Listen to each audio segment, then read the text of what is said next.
Hi guys, మనం ఈ రోజు ఈ వీడియోలో ఎరేస్ అండ్ స్ట్రింగ్స్ గురించి చూద్దాము. ఇవి చాలా ఇంపార్టెంట్ టాపిక్స్ అనమాట. మనం డిఎస్ఏ చేసినా ఏది చేసినా చాలా మనకి యూజ్ అవుతుంది. కాబట్టి ముందు ఎరేస్ గురించి చూద్దాము.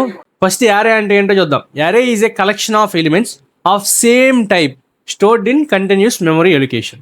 అంటే ఏంటి, మనం కలెక్షన్ ఆఫ్ ఎలిమెంట్స్, చాలా ఎలిమెంట్స్ని సేమ్ డేటా టైప్ ఉండేవి ఒక మెమరీ ఎలొకేషన్ అంటే ఒక వేరియబుల్లో స్టోర్ చేస్తాం అనమాట. సింటాక్స్ ఎలా ఉంటుందంటే, ఇక్కడ డేటా టైప్ తీసుకుంటాం అండ్ యారే నేమ్ అంటే వేరియబుల్ నేమ్ లాగా, అండ్ దెన్ అది ఎంత సైజ్ ఉందని ఇస్తాం అనమాట. మీకు చూపిస్తాను చూడండి. ఇక్కడ విఎస్ కోడ్లోకి వెళ్తే మనం ఆల్రెడీ ఇవన్నీ ప్రీవియస్గా చేసాము. ఇప్పుడు క్లాస్ 6 56 పడింది రీనేమ్. చద్దాం క్లాస్ 6 అండ్ క్లాస్ 6 లోపల ఇప్పుడు మనం ఒక ఫైల్ క్రియేట్ చేసుకుందాం. ఇప్పుడు ఏం చేస్తున్నాం మనం, యారే.సి. ఇప్పుడు ఏంది, ఫస్ట్ మన నార్మల్ స్ట్రక్చర్, కోడ్ స్ట్రక్చర్ ఉంటుంది కదా, యాష్ ఇంక్లూడ్. నేనైతే మన స్ట్రక్చర్ ఆఫ్ కోడ్ అయితే రాసేసాను ఫస్ట్. అండ్ దెన్ ఇప్పుడు ఎలా యారే అనేది ఎలా ఇనిషియలైజ్ చేయాలి అని చూద్దాం. ముందు సింటాక్స్ చూద్దాం. సింటాక్స్ ఏంటి, డేటా టైపు అండ్ దెన్ యారే నేము. అంటే యారే నేమ్ అంటే మీరు కన్ఫ్యూజ్ అవ్వాల్సిన అవసరం లేదు.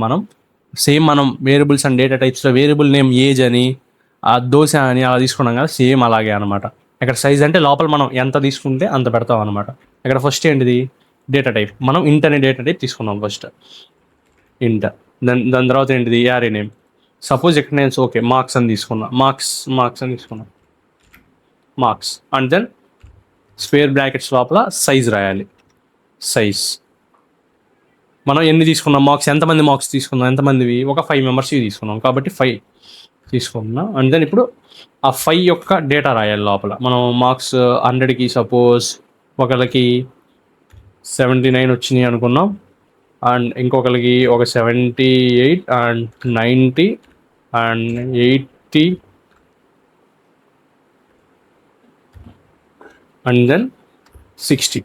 ఇవి 5 యొక్క డేటా అనమాట. లోపల మనం ఏదైతే రాసామో ఆ సైజ్ అనేది, ఆ సైజుకి సంబంధించిన డేటా అని తీసుకున్నాం. 5 కాబట్టి 5 డేటా తీసుకున్నాం అనమాట ఇక్కడ.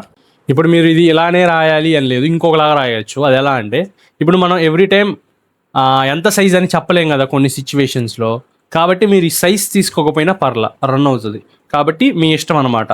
కౌంటబుల్ ఉన్నప్పుడు, సింపుల్గా ఉన్నప్పుడు మనం ఆ లోపల ఈ సైజ్ తీసుకుంటాము. మనం తీసుకోకపోయినా ఆటోమేటిక్గా ఎంత ఉంటే అంత సైజ్ అనేది ఆటోమేటిక్ ఇనిషియలైజ్ అయిపోద్ది అనమాట.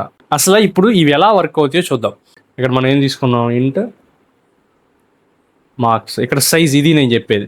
తీసుకున్నా తీసుకోకపోయినా పర్లేదు, అది మన సిచ్యువేషన్ బట్టి తీసుకుంటాం అనమాట. ఇక్కడ లోపల డేటా తీసుకుంటాం, మార్క్స్ అనేది తీసుకున్నాం. ఇక్కడ ఎగ్జాంపుల్గా ఎంతో కొంత తీసుకుంటే, అక్కడ మళ్ళీ నేను అక్కడ చూసేందుకు 70 80 90 60 అండ్ 100 ఇలా వచ్చాయి 5 మార్క్స్. ఇప్పుడు ఇక్కడ మీరు ఇండెక్సింగ్ గురించి తెలుసుకోవాలి. అసలు ఇండెక్సింగ్ అంటే ఏంటి చూపిస్తా చూడండి. ఇప్పుడు మనకి ఈ వాల్యూస్ ఉన్నాయి కదా, ఈ వాల్యూస్ మనం నీట్గా ఆర్గనైజ్ చేస్తున్నాం. ఒకసారి మీకు ఎక్స్ప్లెయిన్ చేయడానికి, వీటికి ఇండెక్సింగ్ అంటే ఏంటంటే మనకి కౌంట్ అనమాట. ఇండెక్సింగ్ అంటే ఏంటంటే, మనం తీసుకున్న వాల్యూలకి ఒక్కొక్క దానికి ఒక ఇండెక్స్ ఉంటుంది అనమాట, స్టార్టింగ్ ఫ్రమ్ 0. మనం లూప్స్లో చూసి ఇక్కడ కన్ఫ్యూజ్ అవ్వద్దు. చాలామంది లూప్స్లో 1 నుంచి స్టార్ట్ చేస్తున్నాం అనుకొని లూప్లో i=1 అని స్టార్ట్ చేస్తాం. ఇక్కడ కూడా అలా ఆ మైండ్ సెట్లో ఉండి 1 అనుకుంటారు. కాకపోతే ఇక్కడ మనం ఇండెక్సింగ్లో వచ్చేసరికి 0 నుంచి స్టార్ట్ అవుతుంది. ఈ 70కి ఇండెక్స్ నెంబర్ వచ్చేసరికి 0, అలాగే 80కి 1, అలాగే 90కి 2, అలాగే 60కి 3 అండ్ 100కి 4 అనమాట. ఇక్కడ సైజ్ ఓవరాల్గా 5. చూసారా, 5 అయినా 4 వచ్చిందిగా, 4ఏగా 5 ఎందుకు రాశారని అడగచ్చు మీరు. బట్ ఇక్కడ సైజ్ చూసినట్లయితే 5. మీరు లెక్కేయండి కావాలంటే. ఇప్పుడు ఇది 1, ఇది 1, ఇది 2, ఇది 3, ఇది 4, ఇది 5. 5 వచ్చాయి. ఏమైందంటే ఇక్కడ మనం 0 తీసుకున్నాం కాబట్టి ఇక్కడ 4 వరకే వచ్చింది. ఓవరాల్గా మీరు లెక్కేస్తే 1 2 3 4 5 ఉన్నాయి. కాబట్టి మనం ఇక్కడ లెంత్ అనేది 5 తీసుకున్నా తీసుకోకపోయినా పర్లేదు. ఇండెక్సింగ్ అయితే తెలుసుకోండి, 0 నుంచి స్టార్ట్ అవుతుంది నెంబర్. ఇప్పుడు మనం ఈ ఇండెక్స్ని యూజ్ చేసి సపోజ్ ఈ 0 దగ్గర ఉన్న నెంబర్ని ప్రింట్ చేయాలి. ఎలా ప్రింట్ చేయాలి చూద్దాం. మనకు అవుట్పుట్ కోసం మనం printf వాడతాము. అండ్ దెన్ %d కామా, మనం ఇక్కడ వేరియబుల్ నేమ్ ఇస్తాం ప్రీవియస్ లాగే, ఇక్కడ యారే నేమ్ ఇస్తాం. యారే నేమ్ ఇచ్చిన తర్వాత మనం డైరెక్ట్గా రన్ చేయలేం. రన్ చేస్తే మీరేం ఎక్స్పెక్ట్ చేసి ఉంటారు, ఈ మార్క్స్ ఇవన్నీ వస్తాయి అనుకుంటారు, బట్ రావు. ఇక్కడ ఏం చేయాలంటే మనం మార్క్స్ అని తీసుకున్నప్పుడు దీనికి మనం ఇండెక్స్లు ఉన్నాయి కదా, ఆ ఇండెక్స్ అనేది ప్రింట్ చేయాలి. ఆ ఇండెక్స్ ఏదనేది ఇక్కడ ఇవ్వాలి. సపోజ్ నేను 0 అని ఇస్తున్నా ఇండెక్స్. ఫస్ట్ 0 అంటే ఏం ప్రింట్ అవుతుంది ఇప్పుడు చూద్దాం. చూసారా 79. ఫస్ట్ 0 ఇండెక్స్ ఇది అనమాట. ఇంకా మీకు జూమ్ చేస్తాను, క్లారిటీ వస్తుంది. నేను ఇందాక చెప్పా కదా 0 ఇండెక్స్ అంటే ఇది. ఇక్కడ చూడండి, ఇది నెంబర్ వేరులే అండి. మనం ఎక్కడ నెంబర్స్ వేరు తీసుకున్నాం, ఇక్కడ వేరు తీసుకున్నాం, బట్ కాన్సెప్ట్ అదే. 0 ఇండెక్స్ అంటే ఫస్ట్ది వస్తుంది. ఇక్కడ చూసారా మనం 0 తీసుకున్నాం ఇండెక్స్లో, కాబట్టి ఇది వచ్చింది. ఇప్పుడు 1 తీసుకుందాం. ఇప్పుడు ఏం వద్దు చూద్దాం. 78 సెకండ్ ఉన్నది వచ్చింది. సెకండ్ ఉన్నది ఫస్ట్ ఇండెక్స్ నెంబర్ అనమాట. ఇది సెకండ్ది 1 ఇండెక్స్, కాబట్టి ఇది వచ్చింది. అలాగే ఒకవేళ మీరు ఇవన్నీ ప్రింట్ చేయాలంటే ఏం చేయాలి అని అడగచ్చు. వాటికి ఎలా ప్రింట్ చేయాలో చూద్దాం. ఇప్పుడు మొత్తం అన్ని ప్రింట్ చేయాలంటే మనం లూప్స్ యూస్ చేయాలన్నమాట. ఒకటి తర్వాత ఒకటి ప్రింట్ అవ్వాలి. కాబట్టి మనం ఇక్కడ మనకి ఎక్కడ స్టార్ట్ అవుతుందో తెలుసు అండ్ ఎన్ని ఉన్నాయో కండిషన్ తెలుసు. కాబట్టి మనం ఫర్ లూప్కి వెళ్తాం అనమాట. ఫర్ ఇంట్ i = 0. ఇక్కడ ఎందుకు ఇండెక్స్ మనకి 0 దగ్గర నుంచి స్టార్ట్ అవుతుంది, కాబట్టి నేను 0 దగ్గర నుంచి స్టార్ట్ చేస్తాను. అండ్ దెన్ కండిషన్ ఏంటిది, i <5. అండ్ దెన్ ఒకటి అయిపోయాక ఒకటి ప్రింట్ అవ్వాలంటే ఇంక్రిమెంట్ కదా, కాబట్టి i++ అనేది యూజ్ చేస్తాం. అండ్ దెన్ దీనికి మనం ఫ్లవర్ బ్రాకెట్స్ యూజ్ చేస్తాం. అండ్ దాని లోపల ఇది పెడదాం, Ctrl+X ట్యాబ్. ఇక్కడ 1 కాదు i అని పెడదాం, ఎందుకంటే i అంటే 0 దగ్గర నుంచి స్టార్ట్ అవుతుంది. ఇక్కడ i = 0 అంటే ఇది, i = 1 అంటే ఇది ఇంక్రిమెంట్ అవుతుంది. కండిషన్ చెక్ చేస్తూ మీకు ఎక్స్ప్లెయిన్ చేస్తుంది. ఇప్పుడు ఒకసారి రన్ చేసి చూద్దాం. ఇది చూసారా వాల్యూస్ వచ్చాయి, బట్ అన్నీ కలిసిపోయాయి. ఇప్పుడు మనం ఇక్కడ \n యూస్ చేద్దాం. మనకు అప్పుడు కరెక్ట్గా మన వాల్యూస్ అనేది వస్తాయి. చూసారా 79, 78, 90, 80 అండ్ 60 వచ్చేసాయి. మనకి అన్ని ప్రింట్ చేయించేలా. ఇంతకు ఎలా ప్రింట్ చేసాం, ఓన్లీ ఒక ఇండెక్స్ నెంబర్ని యూస్ చేసుకొని ఒక ఇండెక్స్ అనేది ప్రింట్ చేసాం. ఇప్పుడు ఇది ఎలా వర్క్ అవుతుందో చూద్దాము. మనం నెంబర్స్ ఎన్ని తీసుకున్నాం, 5 తీసుకున్నాం. 79 మళ్ళీ అవే తీసుకుంటాను కన్ఫ్యూజ్ అవ్వకుండా. 79, 78, 90, 80, 60 ఇవి తీసుకున్నాం. మనకి i ఎక్కడ స్టార్ట్ అవుతుంది, 0 దగ్గర స్టార్ట్ అవుతుంది. కండిషన్ ఏంటి, i<5. కండిషన్ సాటిస్ఫై అయ్యాక మనకి వెళ్ళి ఇది ప్రింట్ అవుతుంది. i value marks of i అని రాసాం కదా, అది ప్రింట్ అవుతుంది. అండ్ దెన్ ఇది ఇంక్రిమెంట్ అవుతుంది, అంటే నెక్స్ట్ వాల్యూకి వెళ్తుంది. ఇప్పుడు i = 0 దగ్గర ఉంది. 0 దగ్గర ఉన్నప్పుడు కండిషన్ చెక్ చేయండి. 0<5 కరెక్ట్గా కండిషన్ ట్రూ, కాబట్టి వచ్చి ఈ i అనేది ప్రింట్ అవుతుంది. ఇక్కడ మనం రాసాం కదా ప్రింట్ ఆఫ్ i అంతే ఇక్కడ ఇనిషియల్గా మనకి 0. ఇది ఇండెక్స్ అనమాట. ఇక్కడ వాల్యూ ప్రింట్ అవ్వదు, మనం స్క్వేర్ బ్రాకెట్స్ తీసుకున్నాం కాబట్టి ఈ ఇండెక్స్లో ఉన్న నెంబర్. ఇక్కడ ఇండెక్స్ ఏంటి, దీనికి 0నే కదా. మీకు ఇండెక్స్ కూడా రాస్తాను ఇక్కడ క్లియర్గా. దీని ఇండెక్స్ 0, 1, 2, 3, 4 అవి ఇండెక్స్ ఆరెంజ్ కలర్లో రాసినవి. మనం ఈ స్క్వేర్ బ్రాకెట్స్ లోపల రాసింది మార్క్స్ ఆఫ్ 0. మార్క్స్ ఆఫ్ 0 అంటే ఎంత, 79. కాబట్టి మనకి 79 అనేది ప్రింట్ అవుతుంది first. And then next increment అవుతుంది. ఎంత ఇంక్రిమెంట్ అవుతుంది, i = 0 కదా. 0 + 1 అంటే అప్పుడు i అనేది 1 అవుతుంది. i = 1 అయినప్పుడు ఏమైంది, మళ్ళీ కండిషన్ చెక్ చేస్తుంది. 1<5 కండిషన్ ట్రూవే కదా, కాబట్టి మళ్ళీ ఇది ప్రింట్ అవుతుంది. అప్పుడు iలోకి ఎంత వస్తుంది, ఇండెక్స్ వాల్యూ i = 1 కదా, 1 వస్తుంది. ఇక్కడ 1 అంటే ఎంత, 78, కాబట్టి ఇక్కడ 78 ప్రింట్ అవుతుంది. అలా చెక్ చేసుకుంటూ వెళ్తాం అనమాట. ఎప్పుడైతే కండిషన్ బ్రేక్ అవుతుందో అప్పుడు మనకి లూప్ అనేది టెర్మినేట్ అయిపోయి ఉన్న నెంబర్సే ప్రింట్ అవుతాయి. ఇప్పుడు సపోజ్ నేను మిడిల్లో ఒక వాల్యూ అనేది చేంజ్ చేద్దాం అనుకుంటున్నా. ఈ 79 అనేది నేను 90 చేద్దాం అనుకుంటున్నా. ఎలా మార్చొచ్చో చూపిస్తా చూడండి. మార్క్స్ సేమ్ ఈ యారే నేమ్ తీసుకుంటాము. అండ్ స్క్వేర్ బ్రాకెట్స్ లోపల దీని ఇండెక్స్ ఎంత, 79 అనే ఇండెక్స్ ఎంత, 0. కాబట్టి 9 ఎంటర్ చేశాను. 0 = ఎంత ఇద్దాం అనుకుంటున్నా, సపోజ్ 90 ఇద్దాం అనుకుంటున్నా. 90. ఇప్పుడు రన్ చేసి చూద్దాం. ఇప్పుడు మనకి ఈ 0 దగ్గర ఈ 90 అనేది అప్డేట్ అవుతుందో లేదో చూద్దాం. చూసినట్లయితే ఇంత అక్కడ అవుట్పుట్కి ఇప్పుడు అవుట్పుట్కి చూపిస్తాను. ఫస్ట్ ఇప్పుడు అవుట్పుట్ చూసినట్లయితే చేంజ్ ఏంది చూసారా, 90కి వచ్చేసింది. ఇలా మనం ఇండెక్సింగ్ యూస్ చేసి మన యారేలో ఉన్న ఎలిమెంట్స్ డేటాని కూడా అప్డేట్ చేయొచ్చు. ఇలా 0కి ఇచ్చాము, అలాగే రిమైనింగ్ కూడా 1, 2, 3కి 4కి మనకి కావాల్సి ఉంటే అలా అప్డేట్ చేసుకుంటూ ఉంటాం అనమాట. ఇంతగా చూసినట్లయితే ఇది అవుట్పుట్ 79 ఉంది కాబట్టి ఇప్పుడు ఏం చేసాం, ఈ 79 ప్లేస్లో ఈ 90ని ఓవర్ రైడ్ చేసాం. అంటే ఇక్కడ 90 అనేది వచ్చేస్తుంది. ఇక్కడ 79 మీకు కనపడుతుంది ఉంది, బట్ మనం ఆ ఇండెక్స్ ప్లేస్లో చూసారా మనం 90 పెట్టేసాం కాబట్టి మనకి ఇక్కడ అవుట్పుట్లో 90 అనేది వస్తుంది అనమాట. అది యారేస్ గురించి మెయిన్గా.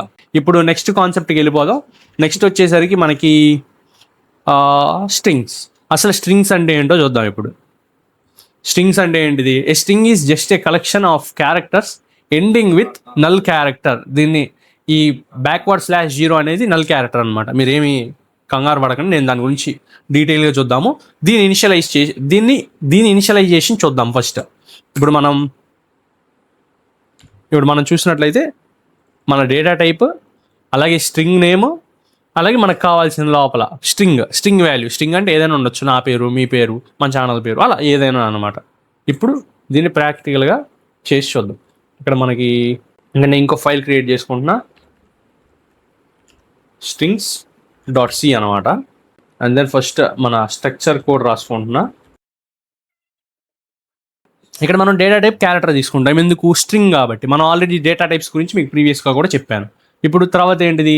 స్ట్రింగ్ నేమ్ ఏమి ఇస్తాను? మనకు నచ్చింది ఇచ్చుకోవచ్చు. ఇక్కడ నేనేమి ఇస్తానంటే నేమ్ అని ఇస్తా, నా నేమ్ ప్రింట్ చేసుకుంటా కాబట్టి name. And square brackets use చేస్తాం. అండ్ ఈక్వల్ టు మనకి ఇప్పుడు కావాల్సిన స్ట్రింగ్ని అయితే ఇచ్చుకుంటాం అనమాట. ఇక్కడ నా పేరు ఇస్తున్నా నేను, ఈక్వల్ టు డబుల్ కోట్స్ లోపల వంశీ అని రాస్తున్నా. ఇది సింటాక్స్ అనమాట, బేసిక్ సింటాక్స్ ఆఫ్ స్ట్రింగ్. ఇలా రాస్తాం. సపోజ్ దీని లోపల ఉన్నది ప్రింట్ చేయాలి. ప్రింట్ చేయాలంటే ఏం చేయాలి? అవుట్పుట్గా printf %d. ఇక్కడ ఏం రాయాలి మనం? ఇది రాస్తాం కదా, నేమ్.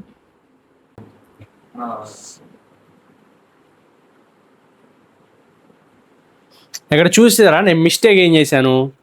వేరియబుల్ నేమ్ ఇచ్చాను ఇక్కడ, స్ట్రింగ్ నేమ్ బాగానే, కాకపోతే ఇక్కడ నేను %d అని ఇచ్చా కాబట్టి మనకు అవుట్పుట్ చూసారా నెంబర్స్లో వచ్చింది, ఇంటీజర్స్లో. %d దేనికి వాడతాం? మనం %d దేనికి వాడతాం? ఇంటీజర్స్కి వాడతాం. మీకు ఇంకా డీటెయిల్గా చెప్పాలంటే మనం ప్రీవియస్గా చెప్పిన కాన్సెప్ట్స్లో format specifiers, %d whole numbers use చేస్తాం. అలాగే ఇప్పుడు మనం వాడుతుంది ఏంది? స్ట్రింగ్ అంటే మల్టిపుల్ లెటర్స్ ఉంటాయి అనమాట. ఆ ఒక వర్డ్ అనుకోండి. అలాగే %c దేనికి వాడతాం? సింగిల్ క్యారెక్టర్, ఒక్క క్యారెక్టర్ ఉంటే దానికి %c అనేది యూజ్ చేస్తాం. ఇప్పుడు ఏముంది? మనకి ఒక వర్డే ఉంది ఇక్కడ కాబట్టి మనం %s అనేది యూజ్ చేద్దాం. ఇప్పుడు ఒకసారి టెర్మినల్ క్లియర్ చేసి రన్ చేద్దాం. రన్ చేస్తే చూసారా మనకి ఇప్పుడు కరెక్ట్గా వచ్చింది. కాబట్టి మనం ఇక్కడ స్ట్రింగ్ తీసుకున్నప్పుడు ఫార్మాట్ స్పెసిఫైయర్ %s అనేది తీసుకోవాలి. ఇప్పుడు మన స్ట్రింగ్లో ఇంకొంచెం ముందుగా తెలుసుకోవాల్సింది ఏంటంటే, స్ట్రింగ్లో ఈ నేమ్ సేవ్ అయ్యేటప్పుడు మనకి ఎడిషనల్గా లాస్ట్లో నల్ క్యారెక్టర్ అనేది ఒకటి సేవ్ అవుతుంది అనమాట. ఇలా మనం ఎడిషనల్గా సైజ్ తీసుకునేటప్పుడు ఒకటి ఎక్కువే తీసుకోవాలి.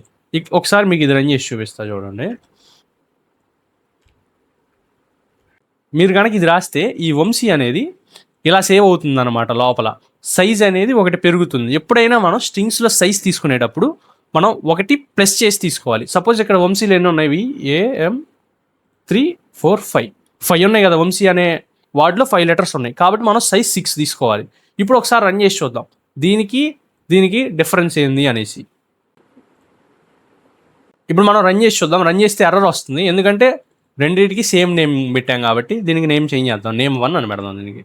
అలాగే ప్రింట్ చేసేటప్పుడు కూడా దీనికి నేమ్ 1 అని ఇస్తా. ఇక్కడ వేరియబుల్ నేమ్ దీనికి ఇచ్చాను, ఇక్కడ వేరియబుల్ నేమ్ దీనికి ఇచ్చాను అనమాట. ఒకసారి టెర్మినల్ క్లియర్ చేసి రన్ చేద్దాం. చూసినట్లయితే అవుట్పుట్ అనేది మనకి సేమ్ వస్తుంది. ఇక్కడ క్యాపిటల్ వ్యూ ఉందిలే అండి, దాంట్లో ఏం లేదు. మనం అక్కడ లోపల ఏది రాస్తే అది వస్తుంది, మనకి సేమ్ లైన్లో వస్తుంది. కాబట్టి నేను ఇక్కడ /n ఇచ్చాను డబుల్ కోట్స్ లోపల. నెక్స్ట్ లైన్లోకి వెళ్తుంది, ఇది మీకు తెలుసు. కాబట్టి మీరు అవుట్పుట్ చూసినట్లయితే రెండు సేమే అనమాట, దీనికి అండ్ దీనికి. కాబట్టి మనం ఎప్పుడైనా ఈ సైజ్ కోసం చెప్పాను, ఇది 6 ఎందుకు తీసుకోవాలి సైజ్ అని మీకు డౌట్ రావచ్చు. ఇప్పుడు దీని సైజ్ 6, 5 లెటర్స్ ఉన్నాయి కదా 6 అంటే ఎక్స్ప్లెయిన్ చేశా కదా, లాస్ట్ది నల్ క్యారెక్టర్కి మనం స్పేస్ వదిలేయాలి కాబట్టి 6 అని తీసుకుంటాం. ఇప్పుడు ఇక్కడ 6 తీసుకుందాం. 6 తీసుకొని ఇది లేదు కాబట్టి ఇది తీసేద్దాం అని కొంచెం ఆర్గనైజ్ చేసుకుందాం. ఇప్పుడు ఒకసారి టెర్మినల్ క్లియర్ చేసి రన్ చేస్తా అండ్ ఇప్పుడు రన్ చేద్దాం. యా, అవుట్పుట్ కరెక్ట్గానే వచ్చింది చూసారా. మనం సైజ్ 6 ఇచ్చాం, ఇక్కడ 5 క్యారెక్టర్సే ఉన్నాయి, కరెక్టే వచ్చింది. ఇప్పుడు ఒకసారి 5 ఇచ్చి చూద్దాం. 5 ఇస్తే చూసారా లాస్ట్లో మనకి ఒక వేరే సింబల్ వచ్చింది కాబట్టి మనం సైజ్ అనేది ఒకటి ఎక్కువ తీసుకుంటాము స్ట్రింగ్స్లో. అలాగే మీరు ప్రీవియస్ లాగా ఇక్కడ కూడా ఇది ఇండెక్సింగ్ అనమాట. ఇప్పుడు నేను వంశీ బదులు వేరే లెటర్ పెడదాం అనుకుంటున్నా. ఫస్ట్ ఇండెక్స్ ఉంది కదా, దీని ఇండెక్స్ 0 కదా. మీకు ఇంకా డీటెయిల్గా చెప్తా. ఇక్కడ ఇండెక్సింగ్ గురించి మీకు ఆల్రెడీ తెలుసు. ఇప్పుడు సపోజ్ ఇక్కడ వంశీ అని ఉంది, ఇక్కడ నల్ ఉంటుంది. ఇప్పుడు వీటి ఇండెక్స్ వాల్యూస్ ఎంత? 0, 1, 2, 3, 4 and 5. ఇప్పుడు నేను ఈ వి బదులు ఇండెక్స్ వాల్యూ అప్డేట్ చేసి సపోజ్ బి పెడదాం అనుకుంటున్నాను. ఇప్పుడు ఎలా అప్డేట్ చేస్తాను? ప్రీవియస్ లాగే సేమ్, మన ఇక్కడ ఉన్న వేరియబుల్ నేమ్ తీసుకుంటాం, ఈ నేమ్ తీసుకుంటాం ఇక్కడ, అండ్ స్క్వేర్ బ్రాకెట్స్ లోపల ఇండెక్స్ తీసుకుంటాం. ఇండెక్స్ అంతా 0 దగ్గర అప్డేట్ అవ్వాలి. ఏ లెటర్ అప్డేట్ అవ్వాలి? సింగిల్ కోట్స్ వాడతాం, సింగిల్ క్యారెక్టర్. ఇక్కడ మీరు డేటా టైప్స్ మళ్ళీ మీకు చూపిస్తూ ఉండండి. ఇక్కడ మళ్ళీ సింగిల్ ఎందుకు వాడుతున్నాం అనే డౌట్ రావచ్చు మీకు. సింగిల్ కోట్స్ ఎందుకు వాడాం, స్ట్రింగ్కి డబల్ కోట్స్ వాడాం అనే డౌట్ రావచ్చు మీకు. డేటా టైప్స్లో చెప్పాను నేను మీకు. ఇది చూసారా, క్యారెక్టర్ని ఎలా రాస్తాం? సింగిల్ క్యారెక్టర్ సింగిల్ కోట్స్లో రాస్తాం అనమాట. కాబట్టి నేను ఇక్కడ బి ఇస్తున్నా అండ్ దెన్ సేవ్ చేసా అండ్ దెన్ ఇప్పుడు రన్ చేసి చూద్దాం. రన్ చేస్తే చూసారా బంసీ అని వచ్చింది. ఎగ్జాక్ట్గా ఇది చేంజ్ అయింది. ఇక్కడ విఏ ఉంది బట్ మనం ఆ ఇండెక్స్ని అప్డేట్ చేసాం కదా. ఇక్కడ చూసినట్లయితే అప్డేట్ చేసాం కదా. కాబట్టి ఇలా అప్డేట్ చేయొచ్చు అనమాట. మన స్ట్రింగ్లో మనం తీసుకున్న ఇండెక్స్ వాల్యూ బట్టి మన స్ట్రింగ్లో ఉన్న వాల్యూని అప్డేట్ చేయొచ్చు. ఇంకా మెయిన్గా స్ట్రింగ్స్ గురించి ఇది అనమాట. మీరు ఇంకా తెలుసుకోవాలంటే చాలా ఉంటాయి అబ్బా, ఈ అరేస్లో స్ట్రింగ్స్లో చాలా. ప్రోగ్రామింగ్లో మీరు ఏది నేర్చుకోవాలనుకున్నా చాలా ఉంటాయి. సపోజ్ ఇక్కడ మీరు గూగుల్ బ్రౌజర్ ఆర్ ఏదో బ్రౌజర్లోకి వెళ్ళి మీకు కావాల్సిన కాన్సెప్ట్ అరేస్ ఇన్ సి అని సెర్చ్ చేయండి, మీకు చాలా ప్లాట్ఫామ్స్ వస్తాయి చూసారా. W3 Skills, Greek for Greeks, వీటిలో ఇంకా రీసెర్చ్ చేసి చూడండి. ఇంకా ఏదైనా ఎడిషనల్ మెథడ్స్ ఉంటాయి, టైప్స్ ఉంటాయి. ప్రోగ్రామింగ్ అనేది మనం ఎంత నేర్చుకున్నా ఉంటానే ఉంటుంది. మనకు కావాల్సినంత వరకు మనం నేర్చుకుందాం. ఇక్కడ చూసారా, ఇక్కడ ఇంకా అరేస్, అలాగే ఇక్కడ స్ట్రింగ్స్ కూడా ఉన్నాయి చూడండి. కాబట్టి ఇక్కడ ఇంకా మీరు అడ్వాన్స్డ్గా మీరు ఇంకా ఉన్న ఎడిషనల్గా చూడాలంటే ఈ ప్లాట్ఫామ్స్ ఒకసారి రిఫర్ చేసుకోండి, మీకు యూజ్ అవుతుంది. ఒకవేళ మీకు తెలియకపోయినా నేను డిస్క్రిప్షన్లో ఇస్తాను, ఒకవేళ కావాలంటే చెక్ చేయండి. అండ్ మీరు ఇంకా వీడియోని లైక్ చేయకపోతే ఖచ్చితంగా లైక్ చేయండి, కొత్త వారికి రికమెండ్ అవుతుంది. అండ్ ఇంకా మన ఛానల్ సబ్స్క్రైబ్ చేయకపోతే ఖచ్చితంగా సబ్స్క్రైబ్ చేయండి.